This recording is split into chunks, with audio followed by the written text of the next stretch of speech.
Hey tech fans, and welcome back to Mackey Tech. So after all of the awesome feedback on my last video where we walked through the 5 practical steps for switching from Windows to Linux, I wanted to continue this series with more of a hands-on part 2 demonstrating how to test a Linux distro in live mode using Ventoy. Ventoy allows us to boot multiple ISOs off of one USB. This lets us confirm if Linux works with our actual hardware like our Wi-Fi, our sound, our external drives, network drives, printers, all without installing anything or touching our current Windows setup. One thing I did not mention last time is that live mode isn't really designed for full workflow testing, gaming, or any heavy app usage.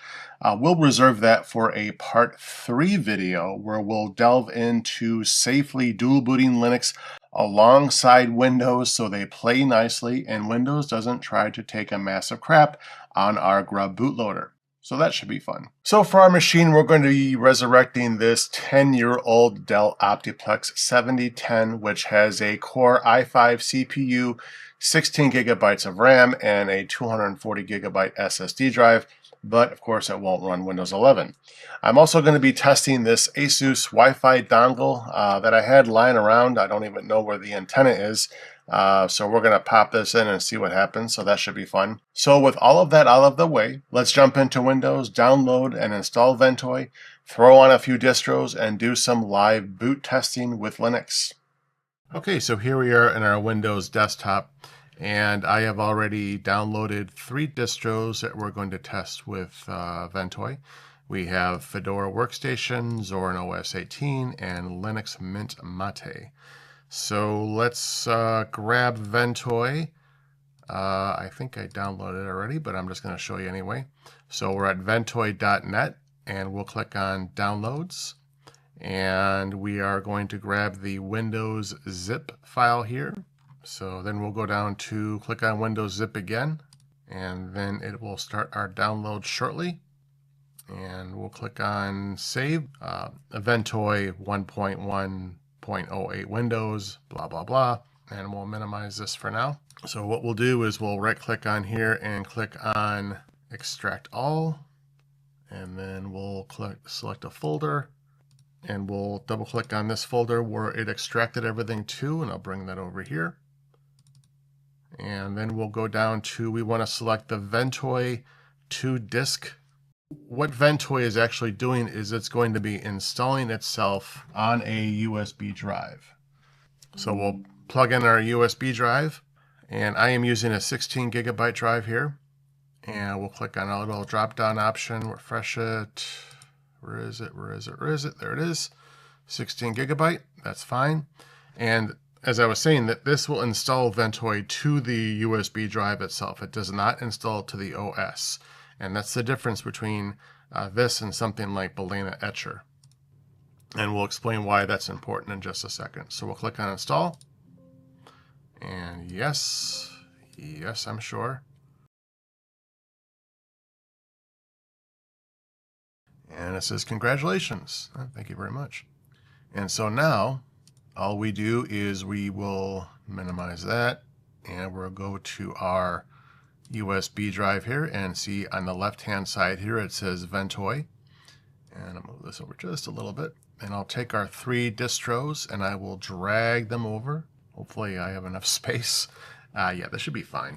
It's only just under 9 gigs, so it shouldn't be a big deal. We'll let that copy over. So now we see that our 3 distros are actually in our Ventoy USB disk. And you'll notice that there was no real flashing process. It's just a simple copy and paste over to the USB drive. Also, unlike Balena Etcher, Ventoy uses its own bootloader, which doesn't always play nicely with a computer's secure boot. So if you get an odd warning when trying to boot off the USB, just disable the secure boot option in your BIOS beforehand, and then you can always re-enable it later.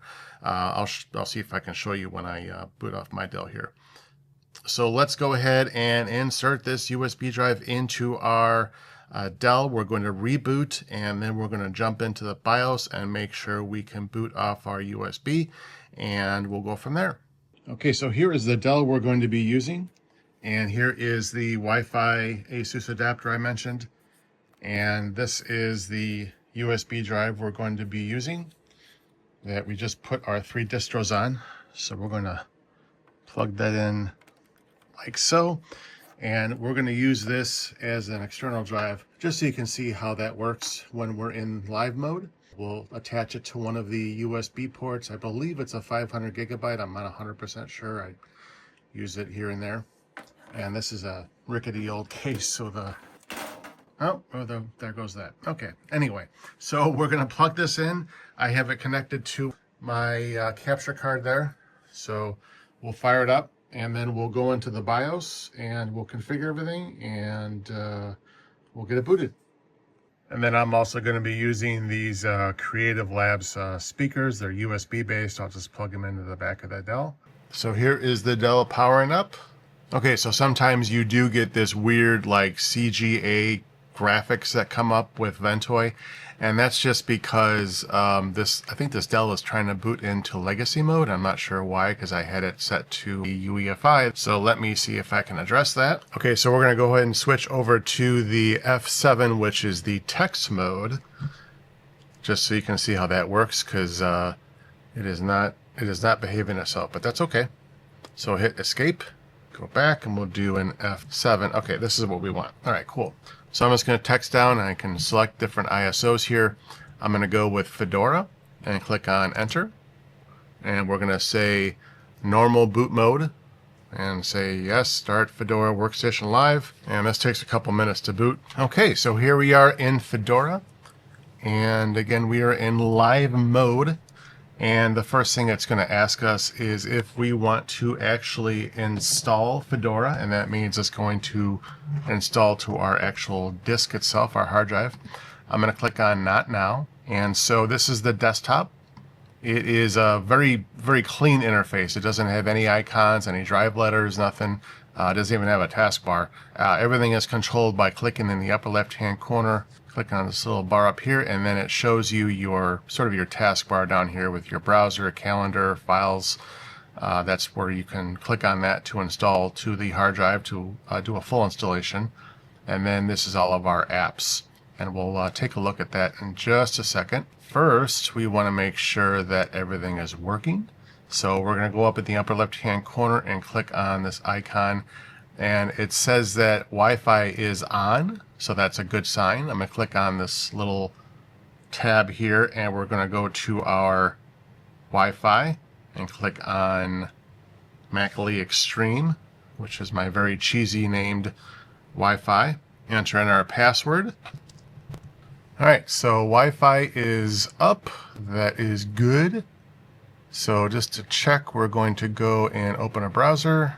Okay, and we'll go to, let's go to YouTube is fine. Now we're going to test out these speakers. Strange, almost archaic. Okay, so the sound is working just fine. So now let's make sure that our printer has been detected. And that's absolutely correct. Our brother HL Laser upstairs is all ready to rock and roll. And let's go to our File Explorer because I want to show you the external drive that we have connected. And this is our USB right here. That's fine. We don't need to have access to it necessarily. I'll click on this. It's actually a terabyte. That's right. So it's a terabyte drive. So that's it right there. And if I go over to open up a prompt, and we'll do an ls BLK. And here is our external hard drive that we have plugged into the USB. And as a reminder, these are normally added automatically, and they're always under the media folder of some sort when you plug them in and don't manually mount them somewhere. So that's fine, and that's working as expected.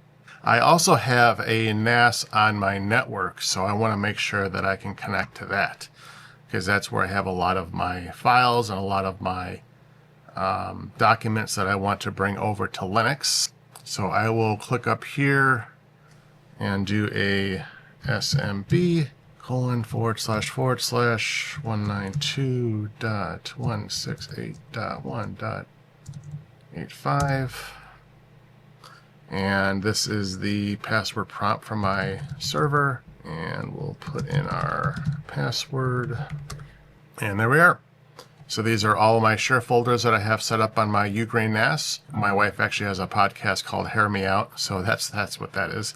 So yeah, that's working just fine. No problems at all. So now let's go ahead and take a peek at our software store. So we'll go over to Show Apps and then click on Software. And it's asking if we want to enable third-party repositories, which we definitely do.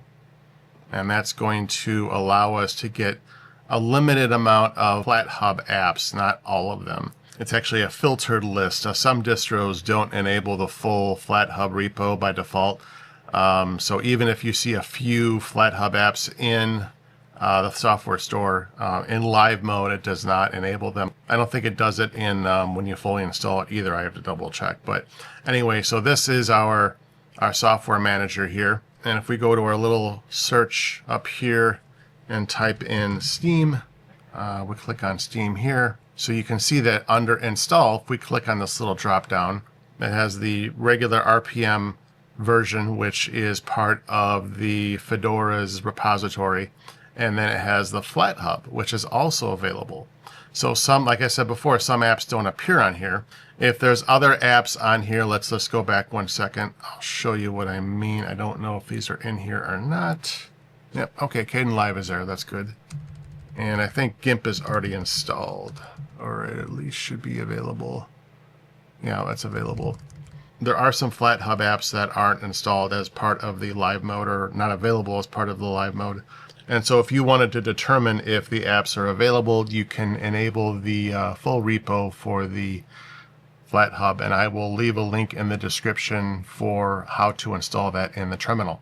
One thing you want to keep in mind as we're making changes and enabling our Wi-Fi and setting up printers and all that stuff, maybe downloading a couple of apps, is that will not be saved upon rebooting. So it's only for this session that we're in. So if we wanted to enable that, you would have to use what's called persistence. And Ventoy allows this by creating a persistence file when you add it to the ISO. I didn't show that here, but you can also add that, and then any changes that you make in your live session off of a USB will be saved to that partition or that specific USB distro upon rebooting. You can also use Rufus, and Rufus has a persistent storage option that you can create when you're creating the USB. Obviously, Rufus doesn't allow you to have multiple distros on one USB, but it'll still work for one distro, and you can save your work as you go. Also, what I want to do is show you, I always get lost here because I'm always looking for a taskbar. I'm going to bring up my LibreOffice Writer here. That is installed by default. And then while that is loading, I'm going to go back into my file manager, go to my NAS that I had up before, and this is on my NAS. So I'm going to drag that over to my home folder, and now it's in my home folder. So I will close this out, and I'll go to File, Open, click on Home, and this is the document that we just downloaded. And this is just something that I was working on for the demo here. So this is just sort of a little key that I'll actually put this in my Patreon so you can see the different software packages that are available and whether or not they are available on different distros. If we go back to our file manager and go back to our NAS, we're going to grab these bookmarks that I exported before, and we'll put that in our home folder. And then we'll go back again and grab a couple of pictures here. And this is the picture I wanted to show. That's my previous video, so that came up, no problem, obviously. And if I open up my browser, Firefox, close that out, and I'll go to Bookmarks, put on a Manage Bookmarks, click on Import, and import from HTML, and we'll go to Home, and double click on that. So here are the actual things I was trying to bring over. So it works, but I just didn't organize it well. So here's the Ubuntu download, here is the Linux Mint, Zorn OS, Ventoy, and this is my my NAS right here, my Ugrain, so that's fine. And as I mentioned in my other video, you just want to go through your apps make sure you capture everything that you want to make sure is available. And so now let's go into our settings here. As you're in here, you just want to familiarize yourself with the different options, the different accessibility. Just make sure that you're comfortable with the interface. Just remember that there's no taskbar, so you have to go up to the upper left-hand corner to bring up your menu. If that's your thing, great. If it's not, you can always try another distro. Having said that, let's reboot, and we're going to bring up Linux Mint Mate just so you can get a taste of what that is. Okay, so this is what Ventoy is supposed to look like when you have UEFI enabled. Again, this is a 10-year-old, 11-year-old Dell, so it behaved in a weird manner. So this was Fedora we just used. If we scroll down, we can select Linux Mint Mate. So we'll click on that and then hit enter. And then boot in normal mode and then start Linux Mate. Okay, so here we are in Mate. And if we go down to the bottom right here, and it tells us that there are networks available. So there is our Wi-Fi. And we can see that it has already picked up our external drive, which is good. And I just want to make sure that I can connect to my NAS real quick. So I'm going to jump into my Wi-Fi. Okay, Wi-Fi is up, so that's good. And let's go to our network and, oh, cool. So yeah, network's fine. This is my CM rat that I have up in my office upstairs, and here is my Ugreen NAS. So we'll go to, all right. And here is the image that we wanted to test. And I actually have a video recording that I did. That's fine. Again, this is the Mate desktop, so our taskbar is on the bottom here. And Mate is sort of a blend between Cinnamon and XFCE. It's a little bit less resource intensive than Cinnamon, but it's a little more robust than XFCE. God, I hate saying that. You know, it's just a different distro, and it's going to have a different look and feel. So you just have to go in and monkey around with it and see if you like the user interface. The important thing is that you can always change it because we're in test drive mode. You can bring up other distros by using Ventoy and pop them in and see if you like the way it looks. But this is not designed for performance testing or real world usage. The idea is that you can connect to all of your hardware and you like the way it looks and feels. As noted earlier, part 3 of this series will cover installing Linux in a dual boot setup alongside Windows safely so we don't break anything. That's where we'll get a real idea whether or not Linux can hang as a real daily driver for us. And I plan to get this out in the next couple of weeks, right after I finish up my review of the Space Mint Muse Pi Pro that I'm going to be doing next. Anyway, that's going to wrap up this video. If you found it helpful, please give us a thumbs up and drop us a comment in the comment section. And also let us know how you are testing out different Linux distros, if you're using Ventoy or Rufus, or what's your process. And if you've actually committed to any Linux distro as your daily driver. Also, make sure you are subscribed to Mackey Tech if you haven't done so already, and to stop over at my Patreon where I will be posting a few cheat sheets for today's walkthrough. A big shout out to my Patreon supporters. A special thank you for all of my viewers and my subs. I really appreciate all of your support and your engagement and your questions and your comments. And we will be talking to you again very soon.